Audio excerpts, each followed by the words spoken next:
Mieram tuvu piedāvā raidierakstu. Vai ticēt ir normāli?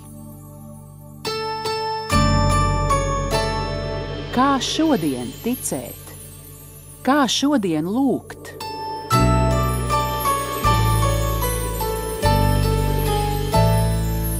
Mierīgas sarunas nemierīgajiem. Esiet sveicināti, mīļie skatītāji, esiet sveicināti, mīļie klausītāji, esiet sveicināti, mīļie mieram tuvu lasītāji un draugi. Un esi sveicināts, Ērika. Labu rītu, jāsaka vēl laikam vēl rīts. Labdien vai vakars, dažādi laika sprīži, kad kurš es ceru mūs kāds arī skatās. Ērika, šī ir 5. mierīgā saruna, redzēs, cik mierīgi sanāks nemierīgajiem. Numur 5, un šī man jāteic ir saruna pēc klausītāju vēlēšanās. Apbrīnojam. Es arī apbrīnoju, proti daudziem mieram tuvu draugiem tu esi zināms kā balss, un tagad es apsveicu jūs, dāmas un kungi, mieram tuvu audio failu balss Ēriks Lāke. Lūk, šai balsī ir pievienojies arī attēls. Mīļo Ērika, liels paldies, ka tu piekriti šai sarunai, jo tā būs mazāk par audio failiem, tā būs vairāk par to, vai šodien ir ticēt normāli, un kā ticēt un kā lūgt. Un tu esi īstais cilvēks, kas var uz šiem jautājumiem atbildēt, jo tu to vienkārši dari. Lūk, bet līdz tam varbūt sākam ar tavu īso atbildi, un tad attīstīsim to garākā versijā. Vai ticēt ir normāli jautājums? Tādu jautājumu mēs uzdodam šī raidījuma sākumā, jā. Vai ticēt ir normāli? Es nezinu, vai tas ir normāli vai nenormāli. Es uzskatu, ka ticēt ir organiski, jo, manuprāt, mēs visi kaut kam ticam. Mēs varam noliegt vienu lietu, bet mēs varam pat noliegt to, kam mēs, it kā, ka citi saka, ka mēs tam ticam, bet patiesībā sakot, mēs tāpat tam ticam, un to jau parāda mūsu rīcība gal galā, nevis mūsu vārdi. Man ir bijusi saruna ar tevi kaut kad ļoti sen, kādā sarežģītā manas dzīves posmā, un tu man uzdevi jautājumu, bet Ērika, vai tu tici? Un es tev atbildēju, māsiņas, neticu, bet tas nebija, protams, par debesīm un par mūžīgo dzīvi un par mūsu pestīšanu, par kaut ko citu, tepat uz zemes. Es teicu, neticu, un tad kādā brīdī es tā dabūju pa lūpu no debesīm par to, ka, bet tā mīļi, klausies, tu jau vari teikt, ko tu gribi.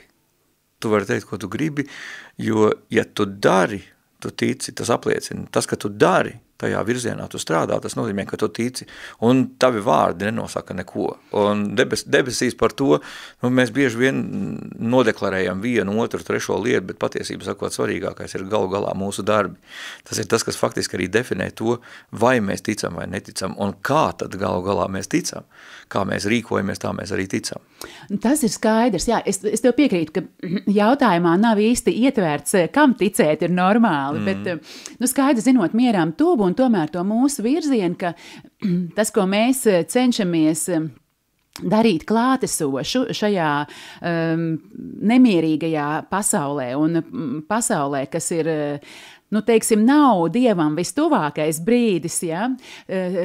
Tas, ko mēs cenšamies darīt klātesoši, tas ir Dievs, kas ir tapis cilvēks, kuram ir vārds Jēzus Kristus, jā, un kurš ir uzvarējis nāvi, un uz to aicina arī mūs, prot, uzvarēt nāvi ļoti daudzos veidos un arī savā personiskajā dzīvē.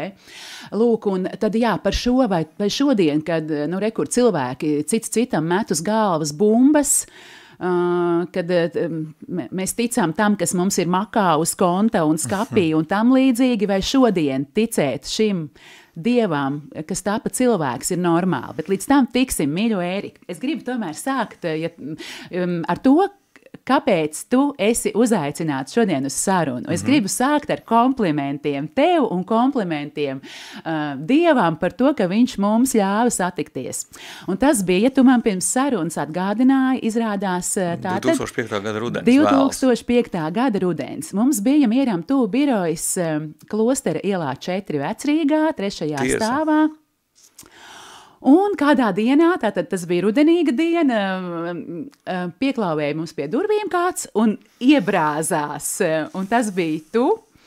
Un tā bija tāda mērena revolūcija, ka es biju tur klātesoši, un arī mana māsa Baiba, un ienāci tu, man šķiet, tagad tev ir roksprādzes, toreiz tev bija vēl arī visi pirksti ar gredzeniem. Es neuzliku šodien, tāpēc, ka es pat taisnā no vingrošanas brauc. Šķiet, smaržoja kā tāds dārs, un tas bija tik jaudīgi, tu nāci ar stāstu par to, kā tu esi bijis tikko Sāpju Dievmātes baznīcā, un tad tur bija dažādi tādi izteicieni, kā piemēram, ka kundze vispār nesaprata, par ko ir raidījums, un tad viņai tika iešķelts ar airi vai, verbāli un tam līdzīgi. Un tur dažādi tādi teicieni, kas tagad ir kļuvuši tā kā folklorizējušies, bet toreiz es tos dzirdēju pirmo reizi, un katrā ziņā man tas ļoti uzrunāja, tu nāci ar tādu milzīgu arī ticību un milzīgu ticību Mieram tuvu projektam, un tu toreiz teici, ka tu gribi uz 30 gadiem abonēt šo grāmatiņu sev un saviem 3 dēliem. Jā, un tas arī bija ļoti pravietiski, jo paskaties, 30 vēl nav, bet 25 gadi mēs turpinām. Lūk, un toreiz es to vēl nezināju, bet mums šī saruna pirmkārt pārvērtās draudzībā, bet otrkārt arī sadarbībā. Vispirms tu mūs atbalstīji, palīdzot izveidot pirmo mājas lapu Mieram tuvu. Tā ideja pat par sevi, starp citu, dzima braucienā uz Medžugorju, un tad es tur stāstīju, un tad jūs man toreiz stāstījāt, ka to nekādā gadījumā nevajag, jo... To es, paldies Dievam, neatceros, jo tā nav taisnība. Nē, viss ir kārtībā, un manuprāt, tas vēl vairāk varbūt palielināja manī šo deksmi, tomēr to ideju, negluži pārdot, bet tomēr pārliecināt jūs par to, ka tas ir nepieciešams, jo ir 2005. gads un internets tajā brīdī jau bija neizbēgama ikdienas sastāvdaļa. Līdz ar to tas bija tikai vienīgi organiski pareizi un saprotam, ka to ceļu bija jāiet. Tāpēc, ka un tas balstās savukārt uz manu atklāsmi, kas man tika sacīta, un tad mans uzdevums bija padot to tālāk, jo privāts atklāsmes ir forša lieta, bet, ja mēs runājam tomēr par sabiedriskām, viņas tieši tam nolūkam, tās atskārsmes, kuras mums tiek dotas, tās mums ir viennozīmīgi jāpauž tālāk. Tad tas ir tas, ar ko es nācu. Paldies, ka tu šo atgādini, jo laikam tas ir vēl viena lieta, kāpēc mēs citam tiekam doti, lai arī atgādinātu labas lietas, ko mēs esam savā mazajā prātiņā aizmirsuši. Man tas tiešām gadās. Paldies par šo atgādinājumu, es to ņemšu vērā. Un arī interesanti, jo arī pie tā vēl atgriezīsimies. Mēs tagad tieši esam procesā, ka uzlabojam dažas lietas mājaslapā, un es atļāvos ierakstīt tur tādu vienu aicinājumu mums palīdzēt, un tur es teicu, vairāk nekā 20 gadus darbojas Mieram tuvu mājaslapa. Es nezinu, no kurienes tas nāca, bet paldies Dievam, ka izrādās, ka tā ir patiesība. Lūk, jā. Lūk, tātad paldies par ideju par mājaslapu.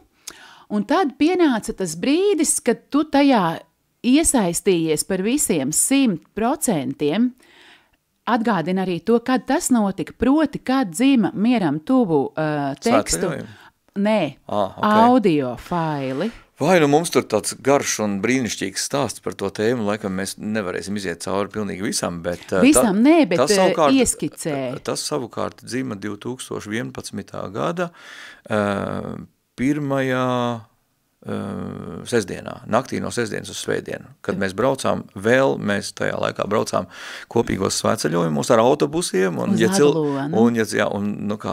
man te nesen bija saruna ar vienu cilvēku tur par Aglonas baziliku, un es sacīju, to vietu es esmu izrāpojis uz ceļiem pilnā platībā, un tā ir patiesība un ārkārtīgi tuvu un skaista, brīnišķīga vieta, un līdz 2005. gadam tā man bija pilnīgi sveša un nezināma lieta, bet, paldies Dievam, līdz tam brīdim es nonācu. Un tad, esot Aglonā, vienā no šiem svētceļojumiem, tas bija pēc Dieva žēlsirdības kronīša, pēc 3:00 no rīta, kad mēs žēlsirdības stundā to bijām padarījuši, un tad daudzi gāja pagulēt, kā bija tradicionāli, jo tur bija tādi regulārie braucēji, un kas man ļoti patika tajā laikā, tas bija tik altruistiski un skaisti, ka cilvēkiem tika sacīts, ja jūs nevarat samaksāt, jo toreiz jau mēs vācām kaut kādu naudiņu par autobusu, lai varētu nosekt tās izmaksas, un cilvēkiem dažreiz bija tā, ka viņi nevarēja to samaksāt, un viņi tika iedrošināti, brauksim, lūksimies, mums ir šeit nozīmīga misija, ko mēs kopīgi darām, un lai tas jūsu maksājums vienkārši paliek nesamaksāts, mēs tad nosaksim paši to starpību. Un tā arī tika darīts, un tā mēs braucām, un tad tie regulārie braucēji, protams, viņiem bija izveidojusies tradīcija, jo viņi brauc katru mēnesi, un tad viņi zināja, līdz cikiem viņi tad var nomaukt, un Dieva žēlsirdības kronītes 2:00, un tad jau varēja, tas bija tā kā labu nakti, ja. Dažiem, jā, noteikti. Dažiem noteikti, jā, un savukārt dažiem nē, un es biju no tiem dažiem, kam nē, un tad bija tas mirklis, daži uzgāja padzert augšā tēju, kafiju, kas no kuram tur pasocializēties, un apspriest to, cik skaisti, ka mēs te tā drīkstam patiesību sakot būt, un ka mums tāda svētvieta, un stiprināt vienam otru, un es paliku tur lejā, jo man šķita, ka tas īstais stiprinājums jau galā no vissvētākā sakramenta arī nāk, un tad jau, kad būsim no viņa prom, tad varēsim dalīt to, ko esam saņēmuši tur. Un man jau par mieram tuvu tā pati par sevi, kas mani tik ļoti saviļņoja tajā 2005. gadā, kad es tikko biju izkritis no luterāņa autobusa, ja, un trāpījis sāvi dievmātē. Tas atgriešanās stāsts ir apbrīnojams. Nezinu, vai tam ir vieta šobrīd šeit, bet katrā gadījumā, tad, kad es tikko biju iznācis no turienes, ja, tomēr tajā luterāņu tradīcijā ar visiem pārējiem, izņemot katoļiem, uzaudzis, tad es biju tik ārkārtīgi pārņemts, tā kā cilvēks, kurš ir slāpis gadiem, maz, ka viņš ir saņēmis ūdens glāzi, ja? Nē, viņš vienkārši iemests ezerā ar tādu saldu ūdeni, kuru tu vari dzert, un tā, kad tu esi pārdzēries jau, tu vari dzert vēl, un tu zini, ka tu vienkārši tik daudz nevar izdzert, cik labā ir apkārt ap tevi, ja? Un tad, protams, ieraugot to mieram tuvu grāmatiņu, es nezināju to katoļu tradīciju par to, ka ir liturģiskais kalendārs, ka visā pasaulē ir vienādi lasījumi, visur, kur gribi, ej Vietnamā, ej Dienvidāfrikā, ej Ziemeļpolā, ja tu trāpi katoļu baznīcā, tad ar ļoti augstu paticamību tu noteikti dzirdēsi, varbūt tev svešā valodā. Noteikti noderēs mieram tuvu. Pilnīgi pareizi, jā, tieši tā. Pilnīgi neslēpta reklāma, jā. Nē, reklāma, tā jau nav reklāma, mēs jau stāstām par patiesību, jo tajā brīdī, ka mēs stāstam par to nopēc veļas pulveri, un tas tev tur izmazgās netīrās bikses, un tu pieļauji, ka tas ir atkarīgs savukārt no tā, cik tās bikses būs netīras. Tieši netīras bikses tu gribi izmazgāt. Jā, pilnīgi pareizi. Savukārt šajā situācijā neviens no mums nav tik netīrs, ka mūs nevarētu nomazgāt. Ja? Un es tā parasti par mieram tuvu to fenomenu paši par sevi, magnificat ir grāmatiņa franču valodā, no kurienes varbūt šī te ideja pati par sevi kādreiz atnāca uz šejieni, bet tas stāsts pats par sevi tāds. Mums jābūt ir svēto rakstu klātbūtnē visu laiku, tāpēc, ka svētie raksti, kā mēs zinām, ir Dieva vārds, ir sirds doma un ilgu tiesnesis. Ja? Un tajā gaismā mēs brīnišķīgi varam novērtēt sevi, varam novērtēt citus, varam novērtēt visu to, kas notiek mums apkārt, notika, un vēl mēs lūdzam notiks, ja? Skaisti un brīnišķīgi. Bet atgriežamies 2011. gadā, tātad, kad mums dzima audio failu doma. Es saprotu, ka mēs... Nē, es uz turien neju, es ļoti atvainojos, ka tas celiņš ir druscītiņ garāks. Man liekas, varbūt vajag palīdzēt, bet tad viss kārtībā. Nē. Un tad runājot par to, ka svētiem rakstiem jābūt vienmēr mums līdzās, tāpēc, ka varbūt ir mirklis, kurā mums ir laiks, šobrīd daudz cilvēki baksta telefonu, tas ir atsevišķs stāsts, bet tajā mēs neejam, bet svētie raksti liela grāmata. Nenoliedzami liela grāmata ar daudziem burtiem, daudzām lapaspusēm un tā tālāk. Nav īpaši jau vasarā, daudz cilvēku sūdzās par to, ka viņiem tas telefons ir par lielu, tomēr viņi ieliek šortos un šorti krīt nost un kādu visu laiku iesturēdams bikses pa ielu. Ja? Un tātad attiecīgi nav, kur to lielo grāmatu ielikt. Tāpēc, kungs, Dievs dod brīnišķīgu iniciatīvu, ir tev maza grāmatiņa, un tev nav īsti vairs attaisnojumi. Man tā grāmata ir daudz par lielu, es viņu nevaru paņemt līdzi. Un tāpēc man tas tik ļoti fascinēja, ka jebkurš cilvēks, jebkurā brīdī, jebkurā vietā pasaulē var saslēgties ar to, pat aiziet uz svēto misi un piedzīvojot šo te brīnišķīgāko, kas patiesību sakot mums cilvēcei ir dots, svēto misi un eiharistiju kā tādu. Viņš var būt ar to vienots, tajā valodā, kur viņš saprot, un tas ir tas brīnišķīgais, ka Dieva vārds tiešām arī ir universāls, ja, un viņš ir pielietojams jebkurā pasaules malā, un tad tā mazā grāmatiņa, lūk, ir tas skaitais brīnišķīgais ceļvedis. Un tad tā atklāsme nākamā bija, kas tad nāca man, tas patiesību sakot, bija 2006. gadā, kad mēs braucām uz Medžugorju, ja, kad mums bija kopīgs svētceļojums. Un tad es stāstīju gari un plaši un tā tālāk par to, un tad mums bija saruna par to, ka nē, ka tā doma bija apmēram, ka nē, ka lūk, tad mums vairs nepārdosies grāmatiņas, cilvēki ies un skatīsies internetā. Un tas mans arguments bija ārkārtīgi elementārs, arī, protams, no debesīm priekšā pačukstēts par to, ka nē, tās ir dažādas auditorijas, jo tie cilvēki, kas pirka grāmatiņas, tie visticamāk internetu neizmanto tagad, un ja iepazīsies, viņam tomēr patīk drukāts papīrs, viņam patīk šķirstīt, viņam patīk kā čaukst, viņam patīk pārlasīt un tā tālāk, ja. Un savukārt, jā, mēs runājam savukārt par to auditoriju, kurai šobrīd tā grāmatiņa, viņi to varbūt nekad mūžā nenopirks. Bet tad arī viņiem nebūs patiesību sakot attaisnojums. Zini, Ērika, man nav tādas grāmatiņas, es nevaru izlasīt. Un tad es saku, tev grāmatiņu nevajag. Ieej netā un paskaties tur, kur tu pārējo visu meklē un atrodi. Ja? Tur tev viss būs sagatavots. Un tad, kad mēs to pārunājām, skaisti es atceros, vēl joprojām šobrīd Raimonds Mazulis arī sadarbojas. Es atradu toreiz tādu studentu tajā brīdī, kurš bija gatavs, un tad es viņam pastāstīju to ideju, tad es uztaisīju apmēram kaut kādu dizainu uzmetumu toreiz, kurš neaizgāja par laimi, jo jums ir sava mākslinieca Laura brīnišķīgā, ja? Tad attiecīgi, un tā tēma, bet svarīgākais bija jebkurā gadījumā to dabūt tīmeklī saucamajā, jā, tā, lai cilvēki to var izlasīt. Mēs to dabujām, jā. Tīmeklī mēs to dabujām, tieši tā, un tad pienāca 2011. gads, un pienāca tā brīnišķīgā stunda, tad, kad visi bija nolūgušies, daži līdz miegam, jā, es vēl biju pilns dzīvības, un tad es aizgāju svētākā sakramenta priekšā, lūdzu par visu, kas notiek, un pateicos, un asaras birst no laimes, jo, kas var būt labāks? Man ir tik ļoti daudz, tāpēc es tā bieži vien saku par to, kāpēc mums ir dota tāda mūžība. Tāpēc, ka tā labā no kunga dieva ir tik ļoti daudz, ka īsākā laika periodā mēs to nevarētu izbaudīt. Ja? Tātad attiecīgi tā mūžība mums ir dota, un tad, kad mazais cilvēks, knislis, kurš vakar nebija, šodien ir, rīt atkal nav, viņš nostājās lielās mūžības priekšā, ko tu citu var izdarīt, kā tikai no sajūsmas raudāt. Ja?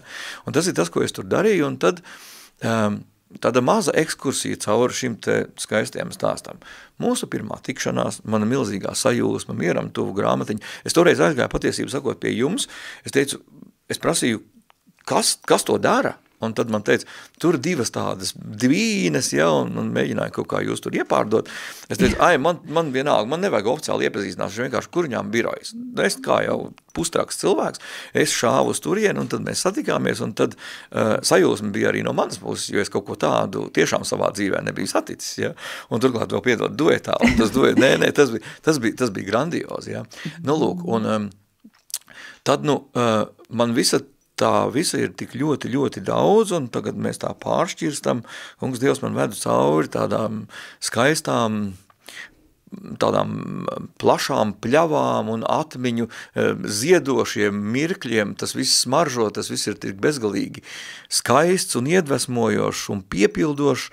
Redzi, lielā grāmata noreducēta uz mazo grāmatiņu. Mazā grāmatiņa savukārt ne katram nopērkama, cilvēks aiziet, tur nevar nopirkt, izpirkts un tā tālāk. Forši, protams, mieram tuvu par labu, bet tad viņš var iet internetā. Bet Ērika, kā ir ar tiem, kuri arī neiet internetā? Viņi ļoti labprāt to izdarītu, bet viņi nevar, jo vai nu viņiem, piemēram, tāda interneta nemaz nav, vai arī, ja viņiem internets ir, piemēram, viņi audzina bērnus mājās, māmiņas, viņām tur jāpieskata, jāmazgā traukus, jābērž grīdas, vēl kaut kādas citas lietas jādara, nezinu, sliktākajā gadījumā, varbūt pat labāk kādam, jānaglo tur, jāskrūvē reģipsi pie sienām un tā tālāk, un viņš labprāt izlasītu, bet viņš to nevar, tāpēc, ka viņam ir aizņemtas rokas, bet viņam ir vaļā ausis. Tātad tas nozīmē, Ērika, un tā pilnīgi skaidra balss no paša Jēzus svētākajā sakramentā, Ērika, tev taču viss ir. Tev ir datori, tev ir ieraksta iekārtas, tev ir zināšanas, kā to visu montēt, tev taču ir tāda pieredze, jo, protams, es ar audio vienmēr visu mūžu esmu bijis saistīts, cik es sevi atceros.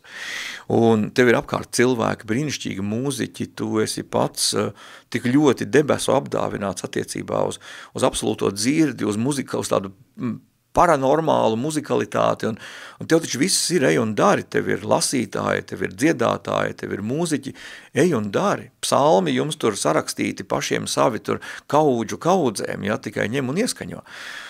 Un tad es es sastingu un es teicu, ko es varu pateikt šādā situācijā? Es varu pateikt Fiat savu, jā, kungs. Jā, Paldies, kungs. ka tu to izdarīji, jā. Un tad savukārt, mēs bijām atceļā, es biju tajā brīdī nevis ar autobusu, bet ar savu automobīlu, un es braucu atpakaļ ar Ilzi, tagadējo Kalniņu, toreiz vēl Fominu, un Jāni Kurševu, un es viņiem tā jūsmīgi, protams, totāli vēl pārņemts, stāstu par šo te, un Ilze saka, baigā tēma. Un mums jārēķinās, ka šodien 2025. gads, jā, bet tas bija 2011. gads, un visi mēs bijām ievērojami jaunāki. Ok, man šķiet, ka es vēl joprojām neesmu īsti pieņēmies prātā un novecojis. Jā, laiciņš ir pagājis. Un tad, lūk, Ilzīt teica, ka jā, un savukārt es teicu Jānim Kurševam, klau, bet, Čālī, tev ir jālāsā. Un kaut ko viņš atļāvās un patiesību sakot, tā kā noliegt, teica, ka nē, ka tas viņam tā kā nederēšot, ka viņš tam neesot gatavs. Un tās nebija dusmas, es biju ārkārtīgi izbrīnīts. Es viņam teicu, Jāni, bet kā tā var būt, ka tev pats kungs Jēzus saka, dari, un tu saki, nē, esmu gatavs. Kā? Es tā nekad Taisnība sakot, viņam gan Ēriks to sacīja, bet labi, tas nemaina lietas būtību. Nē, es jau padevu tālāk to, ko pateica man, jo es jau to nevaru izdomāt. Neveiksmīgs joks, jā. Nē, māsiņ, tas pat nebija joks, un mēs jau drīkstam tās lietas saukt tā, bet mums ir jāsaprot, ka visa labā avots jau ir tikai un vienīgi no tā, kas visu labo ir radījis, to, kas ir apkārt mums gal galā. Bet lai vai kā, labā ziņa ir tā, ka Jānis Kurševs tomēr caur psalmu dziedājumiem ir mieram tuvu audio failos joprojām dzirdams, un nav dzirdama viņa balss lasot tekstus, bet ir citas skanīgas balsis, piemēram, tavējā. Mēs mēģinājām patiesību sakot dažādus cilvēkus attiecībā uz svēto rakstu ierunāšanu pašu par sevi, ja? Un tur ir iesaistījās mūsu lieliskais draugs bīskaps Andris Kravalis, un tur pieaicināja vienu aktieri, un tas bija ģeniāli, es aktieru vārdā nesaukšu, tas šobrīd nav ļoti svarīgi, ja? Tas nav diskreditējoši, bet brīnišķīgs, tiešām ļoti izskatīgs cilvēks, stalts vīrietis ar labu balsi, izcilu matu sasuku un tiešām ļoti pievilcīgs cilvēks, ja? Un tad mēs Nacionālā teātra Grimētavā aizgājām ieskaņot. Viņam bija mieram tuvu grāmatiņa rokā, un es tur saliku to mikrofonu, tā tālāk uzliku sev austiņus, es tad klausīšos. Kā viņš mocījās, un tad es redzēju to apbrīnojumu, tā burtiski, alegoriski tā, ka liels cilvēks Dieva godības priekšā kļūst pats sevī tik ļoti maziņš, ka viņš nevar izdarīt to, kam viņš patiesību sakot visu laiku šķita, ka ir radīts. Viņam vajadzēja tikai vienīgi ielasīt tekstu, ja? Un tas teksts viņu tik ļoti samazināja. Un tā bija man tāda ģeniāla liecība par to, ja tu neesi galu galā tam gatavs, tad piedod. Nemocīsimies. Nē, tas tevi samazina. Vienkārši kādā brīdī tev ir to jāatzīst, ka tu tiešām tā priekšā esi maziņš, kā mēs visi. Un tad caur šo mazumu, tā kā apostols Pāvils saka, ja, savā vājumā, manā vājumā izpaužas spēks, ja, un tas jau nav vairs tad manējais spēks, ja. Jebkad, kad es esmu vājš, es esmu spēcīgs.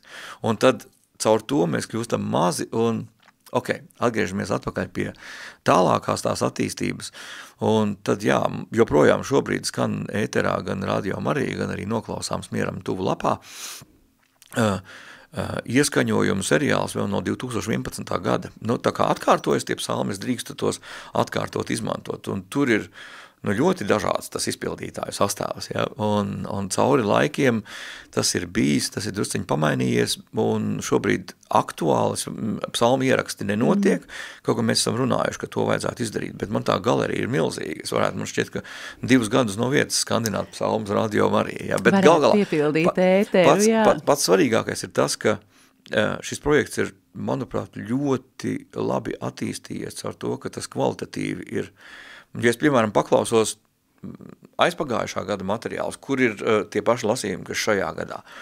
Un es gribu, lai ne tikai mana balss ir dzirdama, bet ir dzirdama arī citu cilvēku balss, un tad es izmantoju savu ļoti tuva drauga Līgas.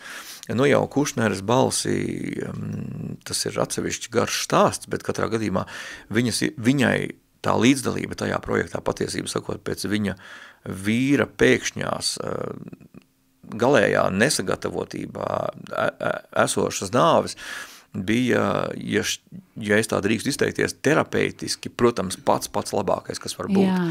Nu, un tad attiecīgi, protams, arī viņas ieskaņojumi pirmajā gadā, kas bija 2019. Gada beigas, ar pēdējiem ierakstiem nav salīdzināmi, ja, bet kas ir tas skaistais, ko es gribu ar to pasacīt? Jā. Tos veidotājus, kas tur ir bijuši iesaistīti, arī šis viss ir audzinājis, veidojis un tā pedagoģiski formējis kļūt par labākiem kristiešiem. Es esmu pilnīgi pārliecināts par to. Un tas ir tas Dieva vārda fenomens, kurš ir mūžīgi aktuāls, jo ir tādi cilvēki, kad mēs tā tiešām parunāsim tā atklāti par to, tad, kad es atcīt par audio atgriezīšos tieši šajā kontekstā,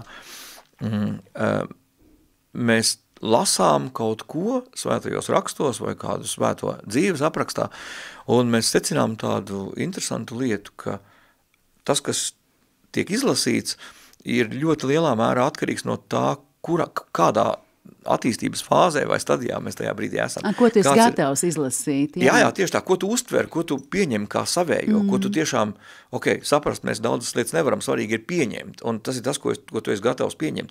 Un precīzi tāpat redakcija nonāk pie tevis druscītiņi vēlāk, un to, kas tev bija iepriekš aktuāls, izrādās, ka tas jau ir kļuvis pašsaprotams, un tam tu tā smuki pārskrien pāri, bet tu atduries nākamajā, tajā vieduma, gudrības, dziļuma, tajā aizā, jā, tieši tā.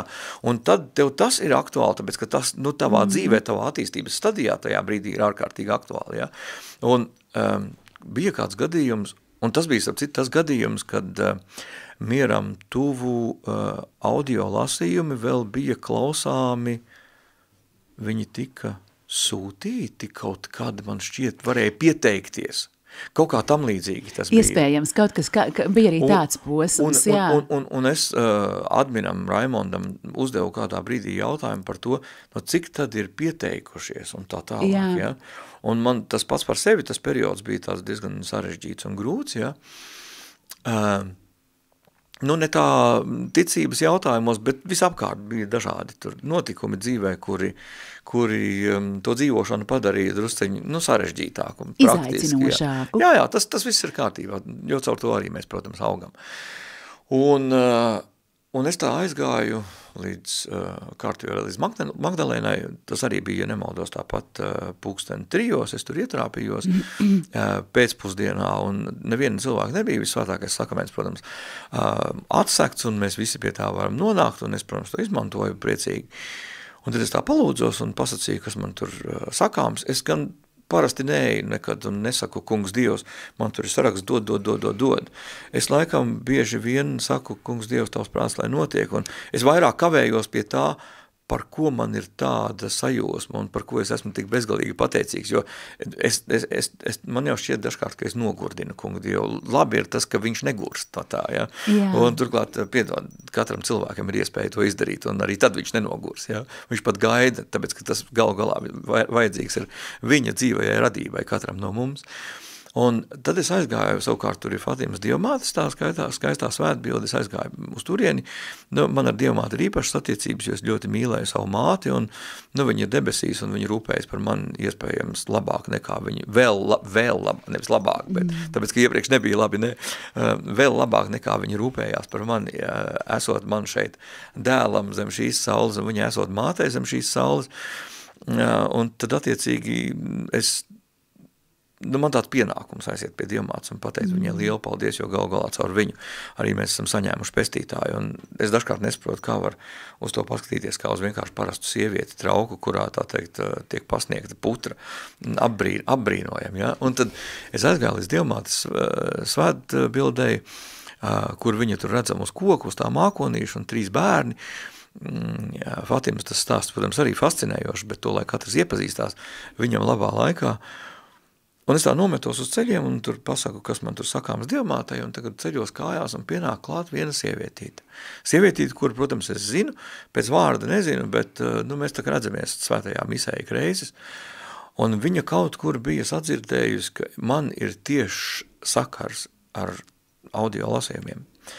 Viņa pienāca man klāt, un es biju drusciņi sadudzis par to, ka Raimonds, sadudzis tādā ziņā, ka man šķita kaut kā, tur tomēr tiek ielikts ļoti daudz darba, un dažādi cilvēki strādā pie tā, lai tas materiāls rastos, un tomēr tik ļoti maz piesakās un maz to dzird, ja, un tad tā sievietīte savukārt pieskrēja man klāt, un, protams, viennozīmīgi. Viņa bija viena no tiem, kas bija pieteikusies, es saprotu. Viņa bija viena no tiem, kas bija absolūti stiprinājumam man atsūtīta tieši tur un tad, kad arī es tur biju.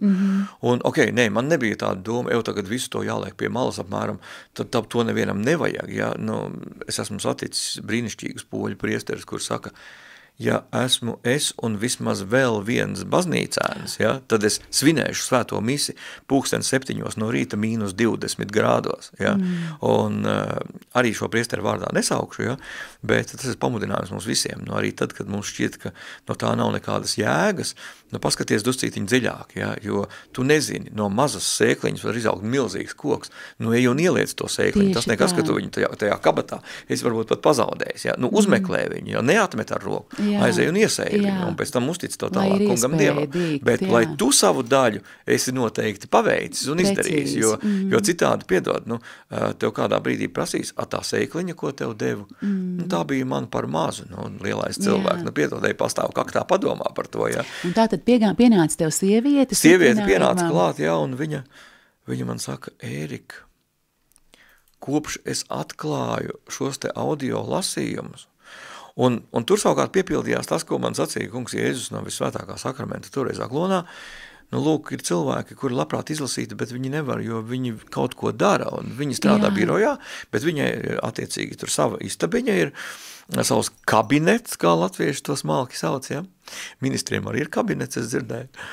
Un viņa visu dienu kaut ko dara, un viņa uzliek to audio failu visu laiku uz atkārtojumu. Un viņa saka, pirmkārt, mana darba diena ir ieguvusi pilnīgi pavisam citu tādu spēku, numur 1.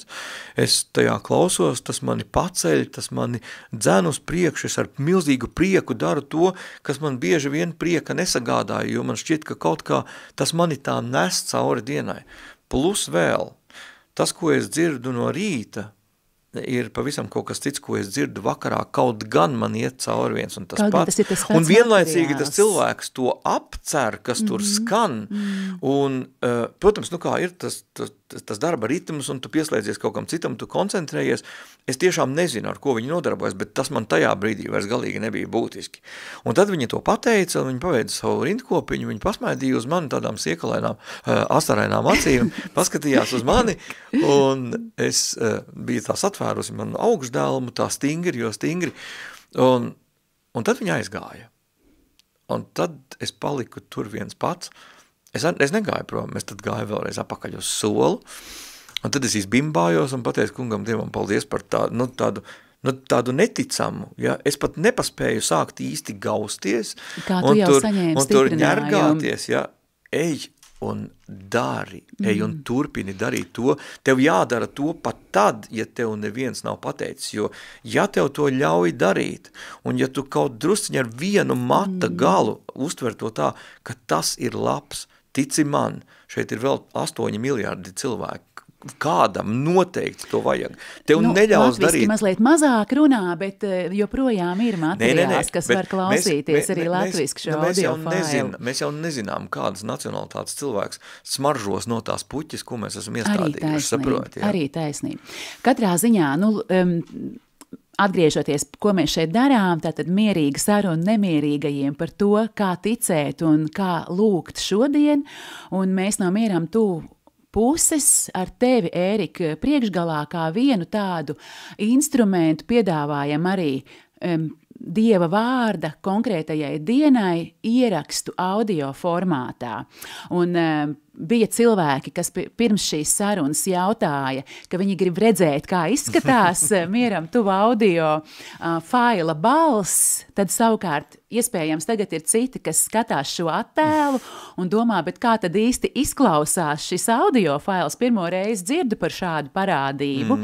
Kā jau Ēriks minēja, arī Radio Marija Latvija ēterā ir dzirdami šie ieraksti, bet ļoti vienkāršs veids, kā tos atrast, ir ieiet Mieram tuvu mājaslapā, šodienai klausies, un tur katru dienu šo klausies ikoniņu uzspiežot ir iespēja Dieva vārdu šai dienai noklausīties. Jā, tur ir tāda piktogramma ar auss formu. Austiņa tur ir, pilnīgi nepārprotami. jātrāpa uz austiņu un skanēs. Gan lasījumi no vecās derības, no evaņģēlija psalma dziedājums, lūkšanas. Ņemiet un klausieties. Mīļo Ērika, jā, paldies tev, ka tu tiešām saņēmi šo eju un dari un uzticami to arī turpini. Kopš 2011. gada. Kopš 2011. gada. Un man ir tā, ka es arī klausos šos, es jau esmu tev atzinusies, kādā formātā es to visiem varbūt raidījumu skatītājiem neteikšu, tas nav tik svarīgi, bet katrā ziņā man tā sajūta vienmēr ir ļoti laba, un bieži ir nenormāli labi. Tāda, ka man gribētos dalīties visur, jo tas ir tiešām tāds mākslas darbs. Un pie tā mēs arī šobrīd strādājam, uzlabojot mājaslapu. Man gribas, lai tur it kā tik triviāli, ka tur ir kaut vai tiešām tā podziņa, ka es varu ar to dalīties kaut vai savos sociālajos tīklos, lai to dzird tādā veidā vēl vairāk cilvēku. Tas pagaidām nav, bet būs. Jā, jo tiešām vienmēr ir jauki, bet bieži ir ļoti jauki. Tā kā liels mīļo Ērika, tev paldies un lai spēks un iedvesma un svētība to turpināt. Un paldies arī tiem, ar ko tu kopā to dari. Lūk, bet atgriežoties vēl pie tā sākuma, un pie tā, kā tu mūs, Ērika, un mani personīgi iedvesmoji, tu man jauks lietas atgādināji, bet es arī pati, tagad braucot šurp un domājot par mūsu to tikšanos un iedraudzēšanos, arī sev atgādināju tādas, kaut kādus tādus punktus, kas pēc tam paliek visai dzīvei. Un viens no tiem punktiem, Ērika, bija tāds, man pirmā automašīna, Jetta, un viņi bija visādi ģeniāli, ar viņu visu kaut kur varēja tikt, no visurienes varēja tikt atpakaļ, bet brīžiem bija tā, ka viņa aiztaisījās fundamentāli un nebija attaisām vairs ar kaut kādu savu smalko tur to atslēgu. Un es tev, nekas cits man tajā augstajā ziemā, man kaut kā tur vajadzēja tikt, un proti viņu vajadzēja kaut kā, respektīvi, ja viņu kaut kā iedarbinot, tad viņa attaisījās. Izsakot, tur bija baigi sarežģīti, bet sausais atlikums bija tāds, ka Ēriks, kurš toreiz bija pat, kā saka, vēl svarīgāks nekā šobrīd, tu ielīdi manā automašīnā no aizmugures, caur bagāžnieku, un bagāžniekā bija attaisāms tāds neliela tāda tāds caurumiņš, kas bija domāts slēpēm. Jā, ir tā. Un tātad, es biju dzirdējis stāstus, ka kaķi ielien viskaut kur pa neiespējam nelieliem caurumiņiem. To pierādīja Ērika, toreiz arī tu to izdarīji, tu iedarbināji to mašīnu, tu viņu atvēri, tur viss bija tā. Un tad, kad es tev prasīju, Ērika, kā tu to izdarīji, tas tonis bija tāds, tā kā ir tā, kas tā pa filmiņu, kur nāk tas pasaules gals, tur tas, un ir tā divi baigi priecīgi, un viņiem prasa, kāpēc jūs vispār neuztraucaties, viņi saka, bet mēs vienkārši esam stulbi. Bet tad tu to, protams, neteici, tu teici, mīļo māsiņa, es vienkārši esmu gatavs uz visu. Lūk, un Ērika, paldies Dievam par to, ka tu tiešām esi gan sadarbībā ar Mieram tu, gan vienmēr Dievu priekšā vienmēr gatavs uz visu, un tāpēc tev arī viss izdodas.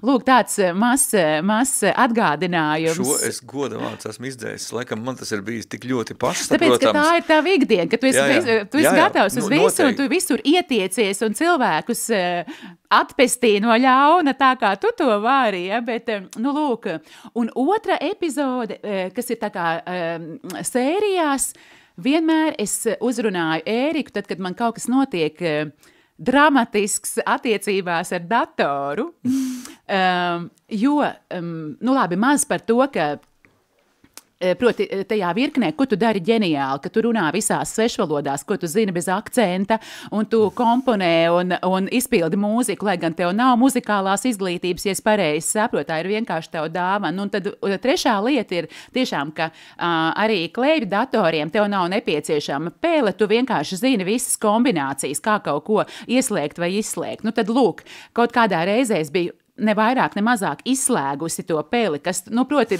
man tas dators vienkārši nedarbojās, un man, kā saka, arī ģimenes loceklis pa māsas līniju ir ļoti labs datoru pārzinātājs, bet nevienam nebija ideja, kā to datoru dabūt pie dzīvības, tad šādās situācijās es vēršos pie tevis, un tu vienmēr to risinājumu zini. Es nezinu, kā, mīļo Ērika. Nu, lūk, tā bija iestarpinājums, tā, kā saka, uz tavām atklāsmēm, atkal neliela komplimentārā daļa no manis. Un tad trešais, kas būs arī pāraugs jautājumā, bija kādi svētki, un Ēriks ieradās pie mums ar 2 eņģeļiem. Viens eņģelis rokās turēja ziedus, un otrs eņģelis rokās turēja 2 krūzītes. Un tavs apsveikums bija tāds, ka šie eņģeļi mums māca kalpot ar tām krūzītēm un iepriecināt ar tiem ziediem. Un, mīļo Ērika, tas mums arī ir kaut kur tagad gan mieram tuvu, gan attiecībās ar māsu un tā, kalpot un iepriecināt, ka tas ir tiešām tas, kādēļ mēs esam šeit sūtīti un ko mēs cenšamies darīt.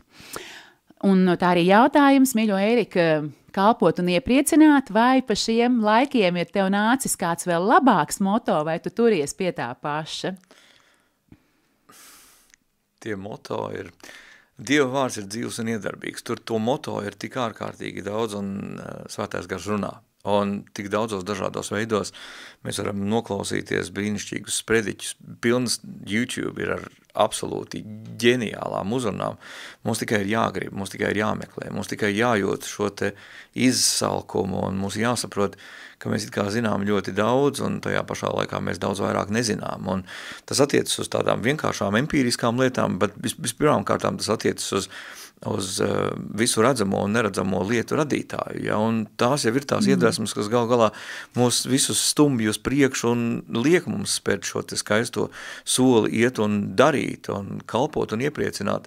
Tas ir, manuprāt, tieši tikpat aktuāls, kā tas bija tajā dienā, kad atnāca tie 2 eņģeļi kopā ar mani. Tā mēs gadu, diemžēl, neatceros, bet tas bija arī jau pasen, bet vispār neko nav zaudējis no savas aktualitātes. Bet māsiņas var iedrošināt tevi un visus klausītājus, skatītājus, ka tas bija pirms mums, tas ir šobrīd un tas mūžīgi paliks aktuāli tik ilgi, kamēr šī saule spīdēs, ja, un saule uzliekas austrumos un norieties rietumos. Tas tik ilgi būs svarīgi. Un ja būs vismaz viens cilvēks vēl zem šīs saules, kuru mēs varēsim iepriecināt un kam mēs varēsim pakalpot, nu tik ilgi šī pasaule arī eksistēs. Mēs gandrīz tas tons tāds, ka mums jāiet jau uz beigām, bet es tomēr, lai nav... Nē, nekādā gadījumā. Vienkārši tas gandrīz jau būtu tāds, ka var ielikt rāmītī, vai ne? Un, kā saka, nofinišēt šo sarunu, bet taču nē, jo, kā jau sākumā teicu, 5. saruna, un tajās pirmajos 4 mēģinājumos man pēc tās sarunas reizēm bija tā pēcgarša, ka uz to jautājumu, tad kā šodien ticēt un kā šodien lūgt. Tomēr atbildi nav izskanējies. Nemaz nav, proti, paldies, tu jauki ieminējies pa vidu, savam stāstījumam pa vidu, ka tu bieži vien kā lūgt, ka tas nav tik daudz, ko man vajag, jo būsim godīgi, nu, Dievs jau zina, ko mums vajag. Un kā vēl, protams. Bet, un tu teici, man vairāk ir par to, ka es pateicos par to, ko es esmu jau saņēmis, un esot baznīca, esot sakramentu, šī laika veltīšana. Bet kā vēl to atbildēt? Tad, nu, bet kā tad? Un it sevišķi man šeit brīnišķīgi, ka jā, tiešām startēt ar to pateicību. Bet būsim godīgi, mēs ejam baznīcā un reizēm tas valdošais noskaņojums ir tāds zem vidējā, kaut kur, ka neklājas labi cilvēkiem. Kā kaut kā, kā tu ieteiktu, kā kultivēt to pateicību un kā pamanīt, ka nav tas viss slikti LV, un kā pamanīt tās labās lietas, kā audzēt to gaišo krāsu? Patiesību sakot, ļoti socioloģiski ļoti sarežģīta lieta, negribu ļoti tā dziļi tiešām iztirzāt, bet patiesību sakot, tā vide, tas klimats, kurā mēs esam auguši, ļoti lielā mērā tomēr definē, kas mēs esam. Ja? Un elementārs stāsts par cilvēkiem, es nesaukšu nekādā gadījumā vārdā šo te nosaukšu to par politisko grupējumu, ja? Bet tur ir tā, ka, piemēram, no pirmās dienas, kad tu vispār esi pie apziņas, tev stāsta, ka tādas nācijas cilvēki un tādas ticības cilvēki ir lielākais ļaunums šīs zemes virsū, un viņus ir jānogalina. Un bērnam viņam jau nav izpratnes par to, kas ir labs, kas slikts, kas balts, kas melns, viņš orientējas pēc tā, ko viņam stāsta. Un tanī brīdī, kad tāds cilvēks ir uzaudzis, nekad mūžā neko citu nav dzirdējis, viņš satiekas ar to cilvēku, kuru tad viņam vajadzētu saskaņā ar to viņam stāstīt to nogalināt. Viņš ir šokā, par ko viņu nogalināt. Viņš daudz labāks par tiem, kas man to stāst un kliedz un bļauj un tam līdzīgi. Ja? Tad, attiecīgi, mēs runājam par cilvēkiem, kuri paši ir uzauguši diezgan grūtos apstākļos. Grūtos apstākļos tādā ziņā, tev bija drēbes, tev bija ko paēst, tev ir kur gulēt, tev pat iespējams ir kāda rotaļlieta, ja? Bet tas klimats tomēr, kurā mēs uzaugam, patiesību sakot, ir diezgan sarežģīts, jo cilvēki ir tik ļoti pārņemti paši ar tām savām praktiskajām grūtībām, un kurām baigi nevajadzētu, aiz kurām nevajadzētu aizķerties, ja, un paklupt un sūkstīties. Tās dotas mums tāpēc, lai veidotu mūs.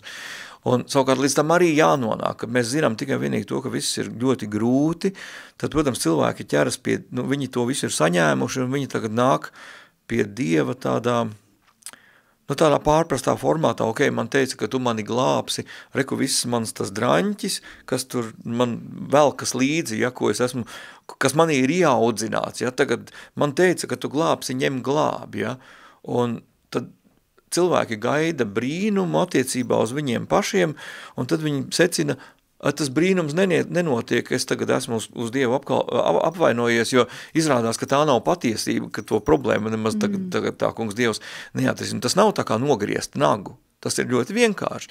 Nadziņš izaug, tu paņem un vienkārši nogriez, aizmet viņu prom, un tev atkal pēc kāda laiciņa viņš ataugs tālāk. Procedūra bet savukārt mums ir jāņem to vērā, ka, ja piemēram es atnāku ar ūdens glāzi, man viņa izliet ļoti vienkārši. Tad, kad atbrauc piedod fūra ar 33 paletēm un, piemēram, Red Bull buņģām, ja, tad, to kravas automašīna ir dažādi tehnika un tā tālāk, kā to var to vienkārši izbērt, ja, bet tam tad absolūti zūd tirgus vērtība, ja, to visu var izmest ārā.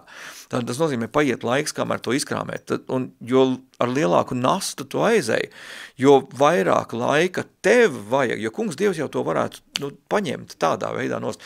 Jautājums, tanī brīdī, kad tev to visu nastu noņemtu no pleciem, ko tu tāds tīrs darīt? Tu neproti dzīvot tādu dzīvi. Tu nevar aiziet atpakaļ uz savām mājām, un tagad tāds tīrs, piedod, viņi tev izmetīs no 6. stāva loga, piedod, tikai tāpēc vien, ka viņi izaugs neatliekamo medicīnisko palīdzību, tāpēc viņi teiks, tu esi sajūtis prātā. Līdz ar to, pedagoģiski ir svarīgi, ka mēs, kā mēs to kravas mašīnu ar to visu drāzu piekrāmējam, tāpat lēnā garā mums viņi ir jāņem atpakaļ ārā. Un tieši caur to arī mēs augam, un tas patiesību sakot arī parāda to, kāpēc, un te jau nav runa tikai vienīgi par to sabiedrību, kas ir dievnamā. Tie cilvēki jau neatšķiras. Pēc būtības, tas sociālais kods vai tā nostāja pret dzīvi pati par sevi ir vienāda, vai tu esi Rimī, vai tu esi Maksimā, vai tu esi katoļu baznīcā, vai tu esi skaidrs ļoti lielā mērā atkarīgs ir no tā, cik tuvu tu Dievam pats esi, bet ir gana daudz tādu cilvēku, kur atnāk uz svēto misi, viņi noklausās, viņi aiziet saņem svēto komuniju, un tad viņi aiziet prom tādi paši, kādi viņi ir atnākuši. Un tad lielais jautājums. Kāpēc? Kā tā?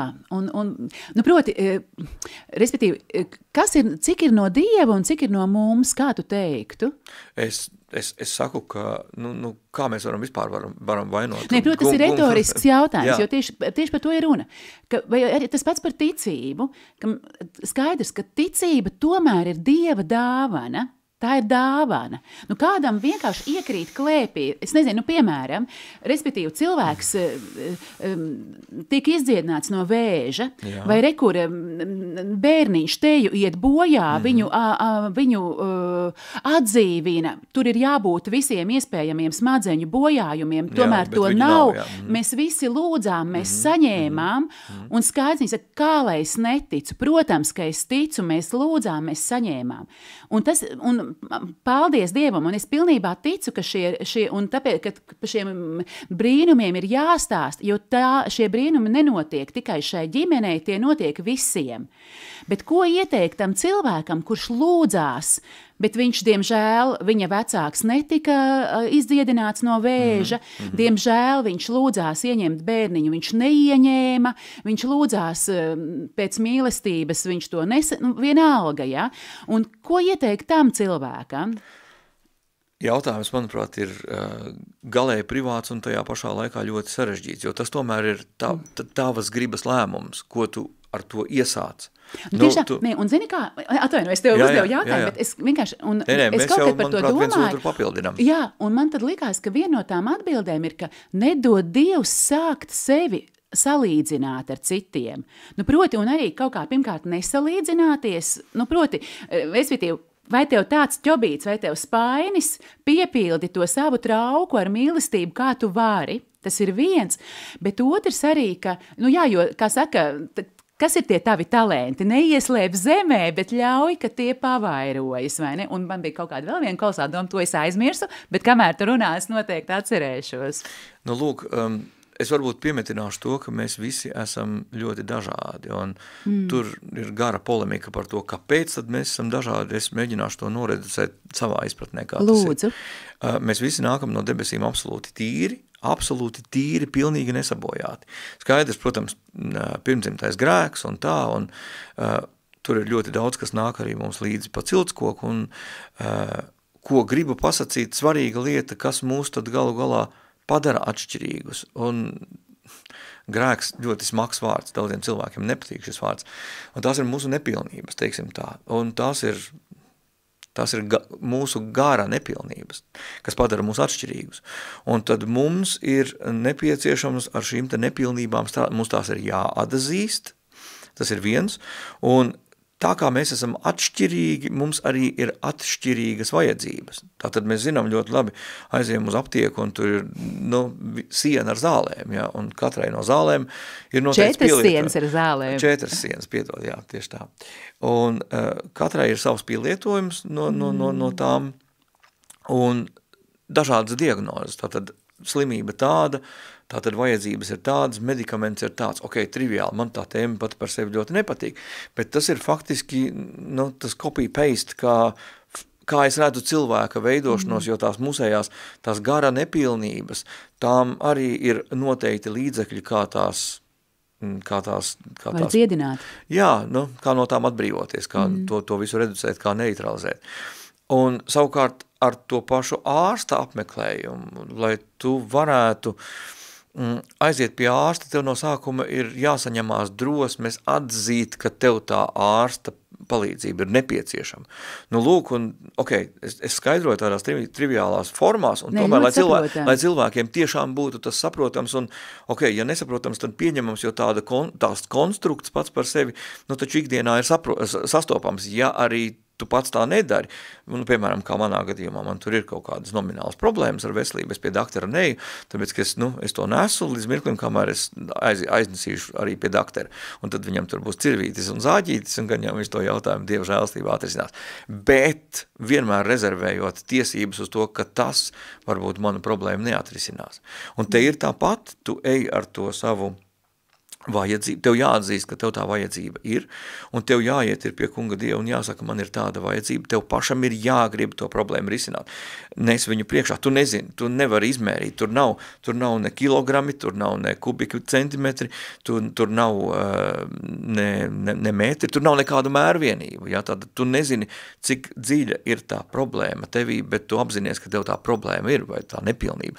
Tad ej ar viņu strādā, nes viņu priekšā un kā lasi svētos rakstus, skaties, vēro, domā, klausies citu cilvēku stāstus par to, kā viņi ar to jautājumu ir tikuši galā, un mēģini arī tu tikt nevienam cilvēkam nav dota tāda nasta, ko viņš nevarētu panest. Un tad svarīgi, tad jautājums, kā man tad to nest, un tev apkārt ir tik daudz cilvēku, runā ar viņiem, tev ir mute, klausies viņos, tev ir acis, skaties, vēro, un ar sirdi mēģini saprast. Un varbūt tāda situācija, ka, piemēram, es aizēju, nezinu, ar kuņģa problēmu, un man iedod vienkārši longeti, uzliec uz kājas, ja, ko lūdzu un gadījumā izmanto. Protams, ka tas nepalīdzēs. Un te ir tas pats, un tas, jā, es varu aiziet un kliegt uz kungu Dievu, paklau, dziedini man tos manus ceļus, baigi čīkst, ja, un es saprotu, ka tas, tā saprotami nevar notikt, un es saprotu, ka, tur noteikti ir nepieciešama kaut kāda iejaukšanās tā tālāk, bet tik ilgi, kamēr es to iejaukšanos nepieļauju, man ar to problēmu ir jāsadzīvo, ja, un tāpat šajā situācijā runājot par kuņa problēmu un par longeti, tas ir vienkārši neīstais līdzeklis. Un ja es tagad lūkšu, es kritīšu, tur dod man to longeti, lūdzu, un man aptiekārs nepaprasīs, kas tev par problēmu ir? Un es nepateikšu, ka man patiesībā ir kuņas, tad pateikšu, lūdzu, omeprazols tev, ja, rīj, ja, laimīgs.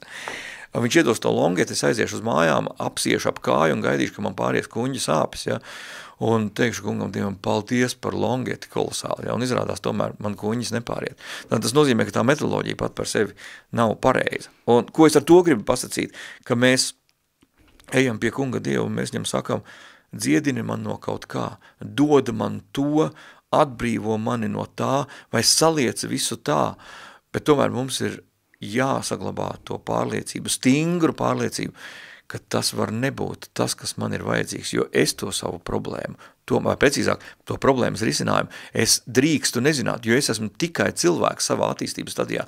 Mēs atstājam Dievam pēdējo vārdu. Un tas ir tas, kā, manuprāt, lūgt. Un ja mēs tā psiholoģiski ieciklējamies uz kādu lietu, mēs tagad sakam, man to vajag, es tagad saaicinu 50 cilvēkus, un visi vienā balsī to lūdzu un tā tālāk, un es to nesaņēmu, un tad es atvainojos. Es nedrīkstu vainot kungu Dievu par to, ka viņš man nedeva. Es arī pat nedrīkstu baigi sevi vainot par to, ka es esmu garīgi akls, jo neesmu saredzējis, kas tad ir man īstā vajadzība. Bet man ir jāzina tur pakausī, ka viņš skaidri zina un dos man to, kas mana problēma risinās. Un es nedrīkstu no viena paģērēt, tagad, kā es aizēju pie bosa un saku, boss, klausies, man vajag lielāku algu, tāpēc, ka es gribu zelta degunu, vai es gribu tur jaunas ķēdes, vai vēl nezinu ko, ja es gribu aizvākt atvaļinājumu uz Marsu. Ja.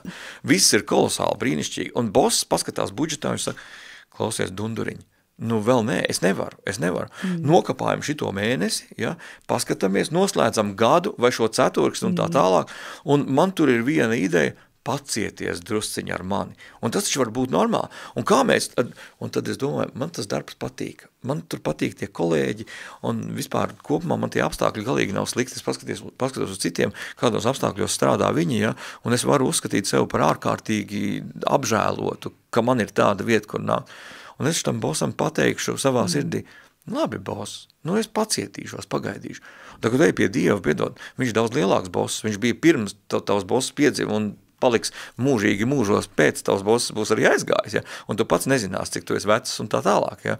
Tad dod kungam Dievam šo gala vārdu, un tu zini, ka tu lūdzot, piemēram, piedod kartupeli, tu varbūt dabūsi lāpstu, lai tu varētu izrakt vadziņu un iesēt vienu kartupeli, vai, piemēram, atrast kartupeli, kādu, kurš cits ir iesējis, un tu dabūsi, piedod, veselu vagu ar kartupeļiem. Ja? Un par to ir runa, ka mums ir jāiet pie kunga Dieva, mums ir jālūdz, bet teiksim kungam Dievam paldies, pirmkārt par to, un varbūt tas ir tās lūkšanas pamatā, un es neesmu tāds baigais diedelnieks. Es negribu nekādā gadījumā stādīt sev par piemēru, es tikai varu stāstīt par to savējo. Nē, tu dalies pieredzē. Es stāstu to savu dzīvi, es stāstu to, kā tad ticēt, kā tu tici, ja jautājums, kā tu lūdz. Es lūdzu laikam pirmkārt ar sajūsmu un pateicību par to, kas man ir. Jo, kā jau es sacīju, man diena ir par īsu, lai pateiktu par visu paldies, kas man ir un man ir, es šodien arī pabeidzu vingrot, un es domāju pie sevis tā. Es tūliņ būšu laulāts 25 gadus. Mana sieva ir nomināli veca. Nē, viņa ir, nē. Beidz. Nē, es iepazinos ar viņu jaunu, ja, un ir pagājis laiks. Bet es esmu tādā sajūsmā par to sievieti. Es esmu tādā sajūsmā, un es domāju par to, par ko man tas kungs Dievs, ar ko es esmu izpelnījies, kaut ko tam līdzīgi. Un caur to, caur to sievieti, ko es vēl esmu saņēmis. Un tur ir, un mums apkārt ir tik daudz cilvēku, un mums ir tik daudz notikumu. Mēs atveram acis, mums ir gaisma, nav baigi foršā, tur vasara varbūt, ja? Ir kolosāla vasara un būs ar vien labāka. Ko es ar to gribu pasacīt? It kā baigi līst, ja? Bet un kas esmu es, lai tagad no kunga Dieva paģērētu šeit atkal subtropisku vasaru, varbūt mūsu zemei vajag labu ražu. Un tā priekšā es ar savām mazajām vajadzībām, kas es vispār esmu? Tad es saku kungam Dievam, paldies tev par sauli, paldies tev par lietu. Ir neērtības. Protams, ka ir neērtības. Jāiet gulēt ar gumijas zābakiem. Nē, bet, es nevaru aizbraukt nekur ar motociklu. Nē, es varu aizbraukt. Motocikls ir netīrs. Ir tā kā no grāvja izvilkts. Es saku kungam Dievam, paldies. Un svarīgi ir, tā visa ir tik ļoti, tā laba, mēs esam dzīvi, mēs esam pēduši, mēs te vispār elpojam un pukstam un pulsējam, tāpēc, ka labā ir tik daudz vairāk nekā ļaunā. Un tas ir mūsu galvenais uzdevums, sevī to uzsvērt, un tad, kad mēs nākam ar šo te pat, un tā nav tāda politiskā rīcība, es nāku pie kunga Dieva, un es viņam tagad pateikšos, un viņš mani noglāst, nekā tam līdzīgi. Es atvainojos, viņš jau mani ir tā glāstījis, kā es neesmu pelnījis. Un es pačukstēšu, neviens no mums nav pelnījis to, ko mēs piedzīvojam. Mīļo Ērika, cik kolosākam tu par šo atraisīšanos, par šiem skaistajiem vārdiem, patiešām, lai Dievs mums dod to tā spēju lūgties, ka mēs galvenais pasakāmies Dievam par saņemto, un ka lai mūsu lūgšana tiešām ir tavs prāts, lai notiek, kā tu skaisti teici. Cik jauki arī, ka ir daudz skaistāk, kas paliek vēl aiz raidījuma beigām, jo laiks iet uz priekšu un mums ir jānoapaļojas, bet es tev saku lielu paldies par draudzību, par sadarbību, par audio failiem, par tavu kalpošanu, par ierakstiem, par visu. Mīļo Ērika, tu pirms tiem 20 gadiem ieradies un teici, ka tu gribētu abonēt saviem dēliem mieram tuvu. Kā saka, tur toreiz jau bija iekļauts 2025. gada jūlija numurs, jā. Tos es tev dodu jums katram ģimenes loceklim pa vienam. Mīļš, paldies, māsiņa. Mīļš, paldies tev. Tad bija prieks ar tevi arī dzīvē padraudzēties un uzdāvināt mūsu jaunāko grāmatu par Jēzus sirdi. Es ceru, ka tā tevi stiprina, bet vēl pirms tam mēs izdevām tādu mazliet skarbu izdevumu, bet brīnišķīgu kara laika lūgšanu grāmata. Tur ir ne tikai lūgšanas, bet arī brīnišķīgas bīskapa Fultona Šīna, tādas apceres par Dievu, kā ticēt Dievam skarbos laikos. Es ticu, ka tas arī tev noderēs. Vēl viena pateicība. Mīļš, paldies, māsiņa. Tālūk, mierīgas sarunas nemierīgajiem.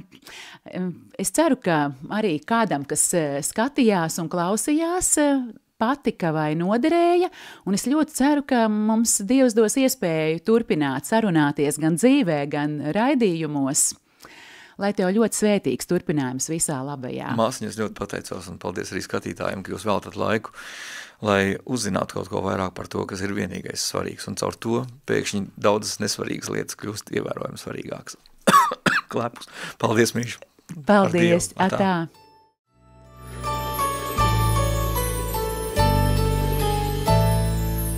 Mierīgas sarunas nemierīgajiem.